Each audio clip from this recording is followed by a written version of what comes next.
E nós vamos fazer contato com o professor de Direito Constitucional, titular da Unicinos e da Universidade Estácio de Sá, Lênio Streck. Bom dia, Lênio. Bom dia, Glauco. Bom dia, ouvintes, teleouvintes. Lênio que escreveu na segunda-feira, publicou no jornal Folha de São Paulo um artigo que a gente recomenda a leitura para quem ainda não leu, intitulado O Brasil em Pânico Institucional. E Lênio, eu destaquei um trechinho aqui do seu artigo em que você diz o seguinte: por isso há meses falo em pânico institucional. O que é isto? É quando temos o quarto do pânico, todo arrumadinho, tudo formalmente funcionando e podemos até nos abrigar. O problema é que talvez a chave não esteja mais conosco, está com o invasor. Então eu queria que você falasse a respeito desse conceito de pânico institucional que você utiliza aqui no artigo e também perguntar como que a gente recupera essa chave, Lênio. Pois é, porque quando as instituições funcionam, você vê que as anomalias não estão presentes, né? Como uma figura como o Sérgio Moro, por exemplo, ficou circulando e virou herói nacional? Alguma coisa deu errado, alguma coisa estava errada. Dallagnol, essas figuras estranhas, bizarras, e Bolsonaro. Quando o Bolsonaro diz tudo o que diz, quando o filho dele faz blague, um misto com um gozo patológico com relação a Miriam Leitão, torturada, grávida, jovem, grávida, torturada, presa com uma cobra e alguém desdenha disso. Nada acontece quando o presidente da República diz: eu tenho asco, nojo de ter que cumprir a Constituição. Quando ele diz que o povo armado, o povo feliz, aquela história toda que ele disse em Pernambuco, é porque alguma coisa está errada, porque as instituições deveriam ter evitado isso, deveriam evitar isso. Quando as instituições, o que são instituições? Instituições é o meio de campo, instituições é o que segura a democracia.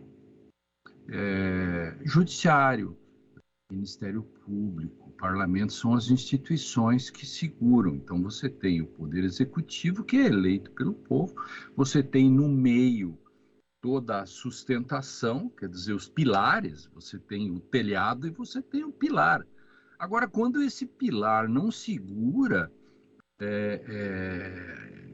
a casa, não segura a democracia, você começa a ficar em pânico porque a casa pode cair. Esse é o meu medo. Então, eu faço uma metáfora, Glauco, que instituições são como limpadores de para-brisa, né? Eles têm que estar do lado de fora do carro e elas têm que funcionarem. E eu fico em pânico por quê? Porque na democracia as instituições são o nosso quarto do pânico.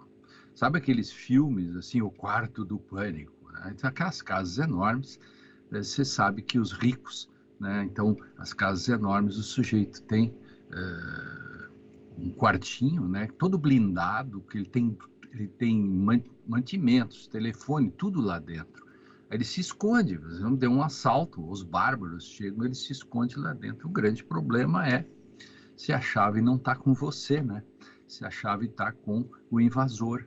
Aí você tem pânico. Por quê? Porque de nada adianta você ter um quarto. Que adianta as instituições se o presidente duvida das eleições, duvida do voto a todo tempo? Então, eu estou alertando a nação sobre esse perigo todo. E por que nós temos que recuperar a chave? Como fazê-lo? Você pergunta? Essa é a questão. As instituições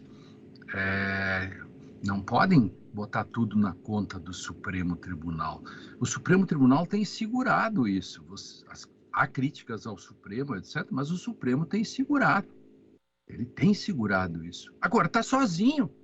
Ele precisa do Ministério Público, ele precisa do parlamento, mas o parlamento não tem ajudado. O parlamento poderia ajudar, o parlamento poderia dar uma resposta firme e imediata a coisas como disse o deputado Eduardo Bolsonaro, por exemplo. O parlamento fica hesitante e fica vacilando, por exemplo, quando o deputado, aquele desafia o Supremo Tribunal, o parlamento tinha que dar uma resposta rápida, o Ministério Público tinha que dar uma resposta rápida. E isto não está acontecendo. E isto é problemático.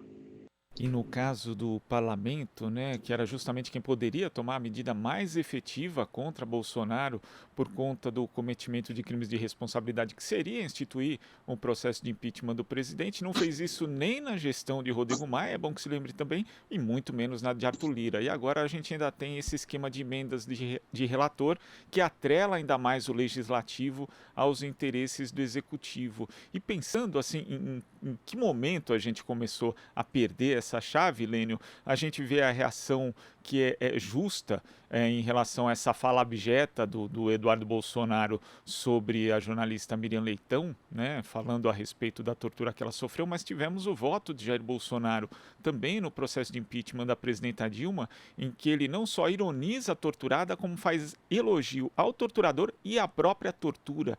Aquele momento, você acha que foi um momento de virada em que a gente viu que o Congresso Nacional não estava, de fato, na trincheira pela defesa da democracia, Lênio? Naquele momento se deu chaveiro para o invasor. Naquele momento. Eduardo Bolsonaro, tudo isso são sintomas de algo maior que começou antes, né? Quando tem uma enchente é porque começou a chover na serra muito, muito antes, né? Quando descem as águas da chuva e cobre a tudo e a todos, como diz o poeta Heráclito Zepedo, é porque há muito tempo começou a chover na serra. A gente é que não se deu conta, não se atentou. Os veículos de comunicação grandes, por exemplo, que por exemplo, faziam aquele Propino Dutro. Todos os dias você lembra disso, Glauco? Se ligava ao Jornal Nacional e ali estava o Propino Dutro, com aquele dinheiro saindo, e aí vinha os vazamentos da Lava Jato que o Moro e o Dallagnol passavam por debaixo dos panos para setores da imprensa, que hoje ninguém sabe quem foi, né? Ninguém sabe, aqueles caras que tinham, os jornalistas que tinham as fontes privilegiadas e que sempre traziam em primeira mão. Eu apurei hoje, eu gosto da palavra apuração, sabia, Glauco? Uma das coisas que eu fico assim, as pessoas, o jornalista diz, eu acabei de apurar junto com a minha fonte, que amanhã sai um mandado de prisão, amanhã sai uma condução coercitiva, e mais uma delação premiada, etc., aquelas delações tudo bichadas que se sabe. Tudo isso é um conjunto de coisas que é como um palimpsesto, sabe? É uma camada em cima de uma camada, outra pintura em cima, e a gente não descobre, já não sabe mais onde está a primeira, e a gente perde, nós ficamos poluídos, repleto de informações falsas, e os personagens circulam por aí, nós nos perdemos. Isto aconteceu, lamentavelmente. Onde foi o paciente zero dessa pandemia? Veja, toda pandemia tem um paciente zero. O paciente zero, por certo, Glauco e teleouvintes, está na Operação Lava Jato. Ali, ela começa no mensalão, no sentido do afrouxamento das garantias, quando começa uma espécie de pensamento na grande mídia e na classe política de que os fins justificam os meios, isto é, não importa muito o processo, importa que eu quero condenar aquela pessoa. Aí veio a Lava Jato. Eu escrevi na época que eu estou há anos nisso, não sou mais esperto que ninguém, apenas talvez eu tenha observado isso muito antes que muita gente. Eu escrevi um artigo, está nos anais da história hoje. O direito no Brasil será antes do mensalão e depois do mensalão. E aí, logo, como eu acertei, logo depois eu disse: o direito será antes da Lava Jato e depois da Lava Jato. Nós vamos pagar muito caro por tudo isso. A Lava Jato criou a antipolítica, o ódio da política, a criminalização da política, o resultado. Bolsonaro, toda essa gente, Jordi, esses deputados, gente sem nenhuma qualificação. Você acha que Zambelli, você acha que toda essa gente aí se elegeria num quadro normal, institucional? Não. Eles se elegem na antipolítica. Outsiders, querem ser outsiders. Tudo é mal, são tudo ladrões, nós entraremos. Bom, a população quis assim, resultado está aí. O custo da democracia é altíssimo. Tanto é que, com tudo que acontece, você ainda vê o vacilo da grande imprensa. A propósito, né, os jornalões, quando tinha um episódio dos governos Lula e Dilma, botavam corrupção, etc. Agora, você viu uma manchete assim, sobre com relação dos ônibus, das Bíblias, dos pastores, você viu a manchete corrupção, Glauco? Diz assim apenas suspeitos e tal. E também Diga. quando se fala do esquema, por exemplo, de desvios, né, dos gabinetes, tanto de Jair Bolsonaro quanto dos filhos, se usa um termo quase carinhoso, né? Rachadinha. Quando a gente Sim, deveria usar o termo mais apropriado, porque também se relaciona com corrupção. Mas é pura corrupção. Agora, então, ainda há um vacilo. Ainda há um vacilo. Ainda tem. Primeiro, a grande mídia apostou na terceira via. Eram, então, uma dissidência, porque o bolsonarismo é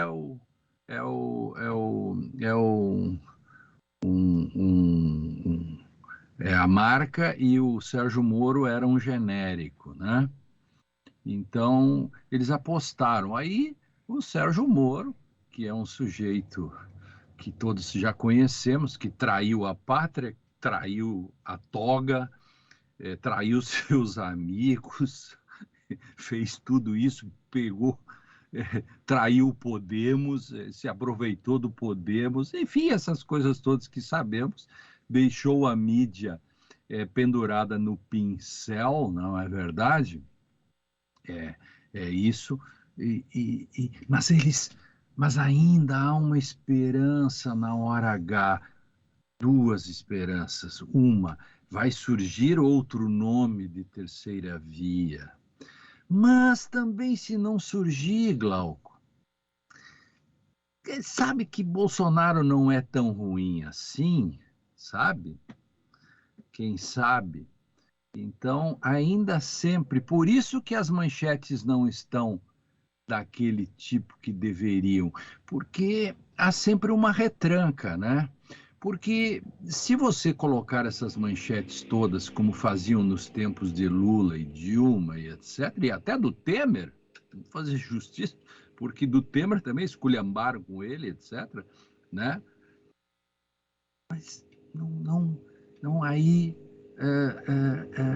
se eles colocarem isso, eles podem beneficiar Lula. E aí também não é para tanto, né? Eles vão dizer assim, também não é para tanto assim.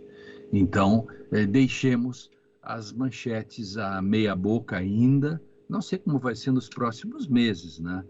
Agora, essa questão, talvez a própria grande mídia e as elites da Faria Lima e outros se deem conta de que eles também precisam do quarto do pânico. Eles batem na porta e pedem para entrar. Talvez. Talvez a recuperação da chave que você me pergunta no início, Glauco, esteja numa espécie assim de estado de necessidade. Talvez a chave possa ser recuperada não por querer, mas por necessidade. Esta é uma questão ainda a ver.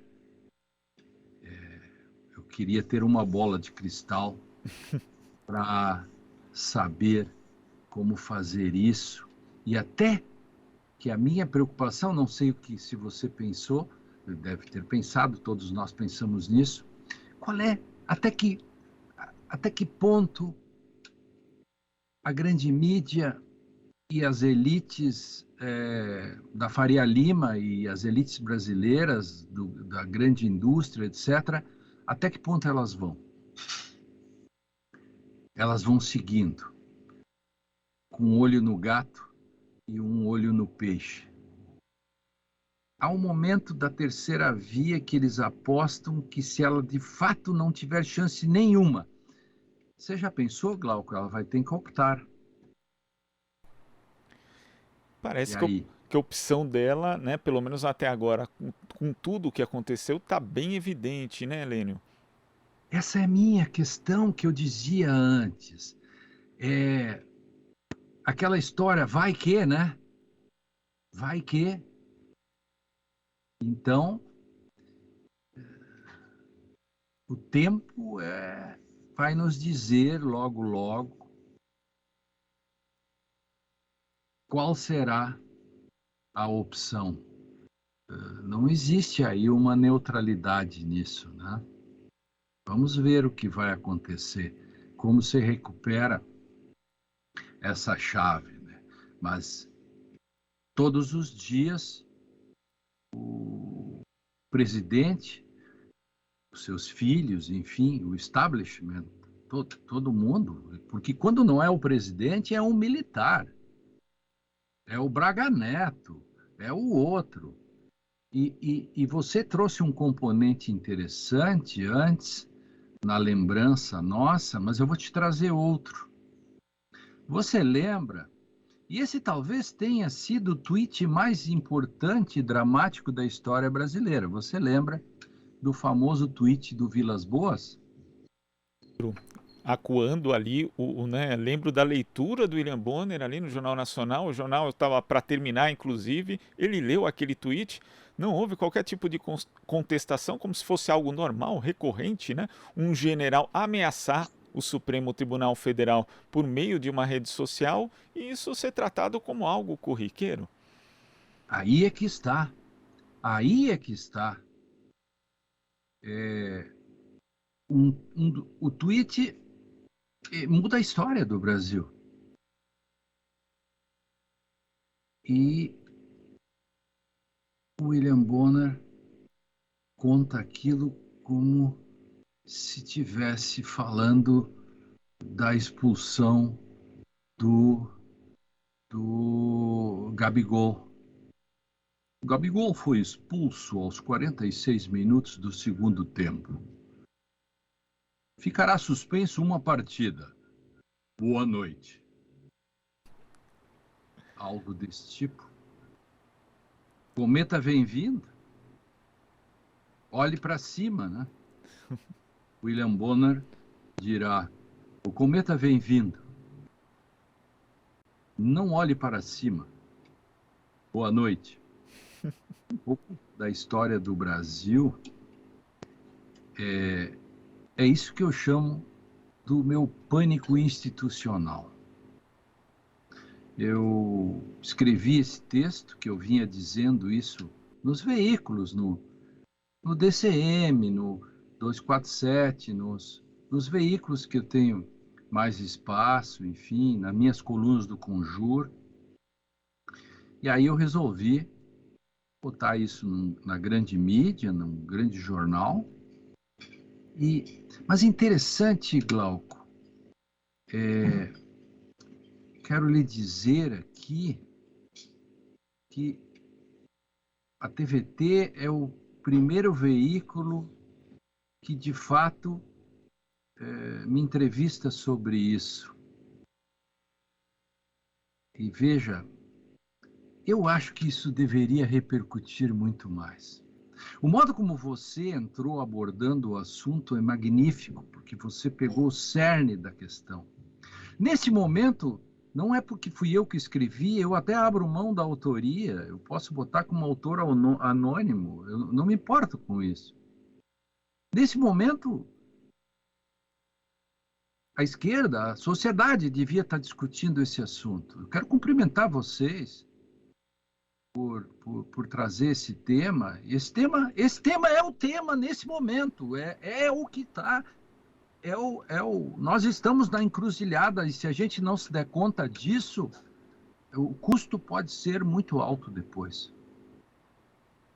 Sem dúvida. Essa questão. Sem dúvida, Lênio. Eu teria até mais questões aqui para fazer a respeito do seu artigo, também do que você está falando agora, principalmente em relação aos militares, mas eu sei que você tem horário, Lênio. Você avisou. Eu entro ao vivo agora, às 8h30, na Rádio Justiça, onde eu tenho o programa Compreender Direito, e entro sempre em ponto, 8h30, rádio e ao vivo. Você faz rádio, sabe como é que é isso. Então a gente já marca outra conversa para continuar tratando desse assunto que, como você falou, é fundamental e a gente precisa trazer isso à tona, né? Sem dúvida, estou à disposição. Um grande abraço, até. Abraço, Lênio. Conversamos aqui com o professor de Direito Constitucional da Unicinos e da Universidade Estácio de Sá, Lênio Streck. Você está ouvindo Jornal Brasil Atual. As notícias que os outros não dão.